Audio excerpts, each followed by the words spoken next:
বন্ধু বান্ধৱীসকল নমস্কাৰ। আজি এটি খুবেই ধুনীয়া কাহিনী লৈ আপোনালোকৰ মাজলৈ আহিছোঁ।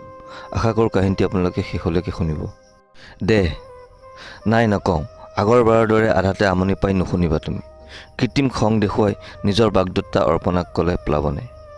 ধেত, কি যে কোৱা, সেইদিনা ফোনত কথা পাতি থাকোঁতে মা আহিছিলোঁ।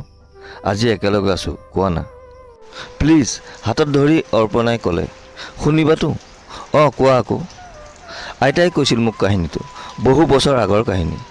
মানুহ দুনুহ কম, পাহাৰৰ দাঁতিত থকা এক সুন্দৰ গাঁৱত তেতিয়া আমাৰ ঘৰ। গাঁওখনতে আছিল ভোলা আৰু ভোলাৰ পত্নী মীনা। ভোলাৰ দুজনী ছোৱালী, ইন্দু আৰু বিন্দুৰ লগত ভাত খাই ওলাই গ'ল কামলৈ। তাৰ পত্নী মীনাৰ দ্বিতীয়জনী ছোৱালী জন্মৰ সময়তে মৃত্যু হৈছিল। তেতিয়াৰে পৰা দুজনী ছোৱালীক সি অতি মৰমত ডাঙৰ দীঘল কৰিছে। কেতিয়াবা পত্নী মীনাৰ স্মৃতিয়ে মনত দোলা দি যায়হি। আজি তাৰ মনত বহুত কথাই পাকঘূৰণি মাৰি আছে।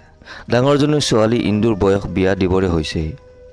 যেনে তেনে দুবেলা দুমুঠি যোগাৰ কৰিব পৰা ভোলাৰ বাবে এয়াই এতিয়া চিন্তাৰ বিষয়। কথাবিলাক ভাবি থাকোঁতে সি মহাজনৰ ঘৰ পালেহি। ভোলা, ইমান দেৰিকৈ আহিছে যে?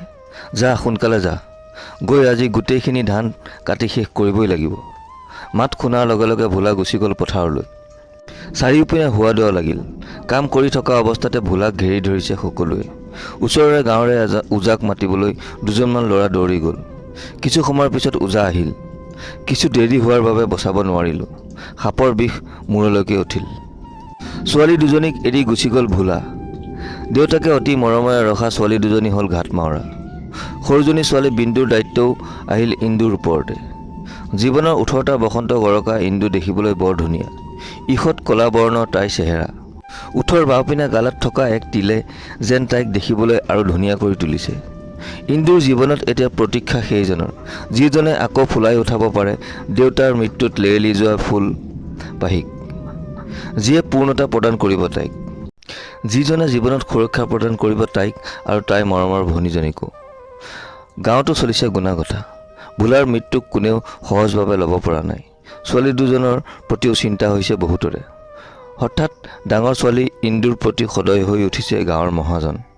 প্ৰায় 65 বছৰ বয়সৰ মহাজনৰ সা সম্পত্তি বহুত। চহৰতো ঘৰ আছে তেওঁৰ। ল'ৰা দুজন বিয়া কৰি তাতে আছে। মহাজনে জন্ম হোৱা গাঁওখন এৰি নাযায়। গাঁৱৰ প্ৰতিজন ব্যক্তিয়ে মহাজনক সমীহ কৰি চলে। তেওঁৰ কথাৰ ওপৰত যাবলৈ কোনেও সাহস নকৰে। ছোৱালীজনীৰ ভৱিষ্যতৰ কথা চিন্তা কৰিয়ে মই এই সিদ্ধান্ত লৈছোঁ। আপোনালোকৰ মতামত বা কি? মহাজনৰ কথাত সকলোৱে স্তম্ভিত হ'লেও কোনেও মুখেৰে একো ক'ব নোৱাৰিলে। নিৰ্দিষ্ট হোৱা দিনটোত বৃদ্ধ এজনৰ লগত ইন্দুৰ বিয়া হ'ল। সকলোৱে ভৱিষ্যত ভাল হ'ল বুলি ইন্দুক বুজনি দিলে। ইন্দু হৈ পৰিল 65 বছৰীয়া বৃদ্ধ মহাজনৰ 18 বছৰীয়া পত্নী। ভোলাৰ সৰুজনী ছোৱালীও বায়েকৰ লগতে ভিনীয়েকৰ ঘৰলৈ আহিল। দুভাগ নিশা দুৱাৰত হোৱা টুকুৰণিত সাৰ পালে হীৰাই। দুৱাৰ খুলি আচৰিত হ'ল তেওঁ। বিন্দুক আৰু ইন্দুক কোনোবাই দেখিব বুলি ভিতৰলৈ আনিলে তেওঁ। মহাজনে মোৰ যৌৱনৰ কামনাৰ বলি হৈ মোক বিয়া কৰাইছে খুৰী। তাৰ সম্পত্তি ধন সোণ এইবিলাকে মোক সুখী কৰিব নোৱাৰে। তাৰ বাবে হৈ পৰিছোঁ মই ৰাত্ৰি উদযাপনৰ সংগী মাথো। দিনত কৰা অশেষ পৰিশ্ৰম আৰু ৰাতিত নিজৰ যৌৱনৰ তৃপ্তি তাক প্ৰদান কৰি মই নিজেই শোষিত। মই জীয়াই থাকিব নিবিচাৰোঁ খুৰী। আপুনি মোৰ শেষ ভৰসা। আজি যেনে তেনে বিন্দুক লৈ আপোনাৰ ওচৰলৈ আহিলোঁ। মই নিবিচাৰোঁ মই যি ভোগ কৰিছোঁ বিন্দুৰো সেই একেই অৱস্থাই হওক। আপোনাৰ ওচৰত বিন্দুক এৰিলোঁ। কথাখিনি কৈ অহাবাতে গুচি গ'ল ইন্দু। হীৰাৰ কোনো কথা নুশুনাকৈ কান্দি কান্দি ওলাই গ'ল তাই।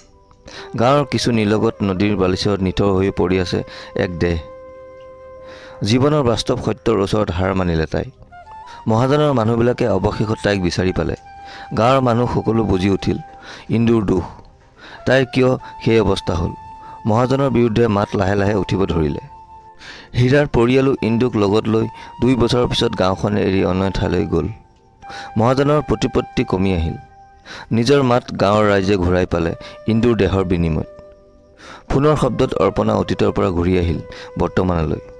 বহু দেৰি হ'ল, যাওঁ ব'লা। প্লাৱন বহাৰ পৰা উঠিল। হীৰা কোন প্লাৱন? হীৰা মোৰ আইতা, অপৰ্ণা ছুটি উত্তৰ দিলে প্লাৱনে। দিগন্তত চকু ফুৰালে দুয়ো। অস্তমিত সূৰ্যক চাই দুয়োৰে মনত একে প্ৰশ্ন। নাৰীৰ দেহাটোৱে কেতিয়াবা কিয় তাইৰ শত্ৰু হয়? বন্ধু বান্ধৱীসকল এই সৰু গল্পটি শুনি কেনে পালে কমেণ্ট কৰি নিশ্চয় জনাব। যদি ভাল পালে ভিডিঅ'টি এটি লাইক কৰি দিবলৈ নাপাহৰিব। আৰু চেনেলটো যদি প্ৰথম ভিজিট কৰিছে তেনেহ'লে চেনেলটো ছাবস্ক্ৰাইব কৰি বেল আইকনটো প্ৰেছ কৰি থ'ব নিতৌ এনেধৰণৰ কাহিনী পাই থাকিবলৈ। আজিলৈ আহোঁ, আকৌ লগ পোৱাৰ প্ৰতিশ্ৰুতিৰে। ধন্যবাদ। জয় অসম।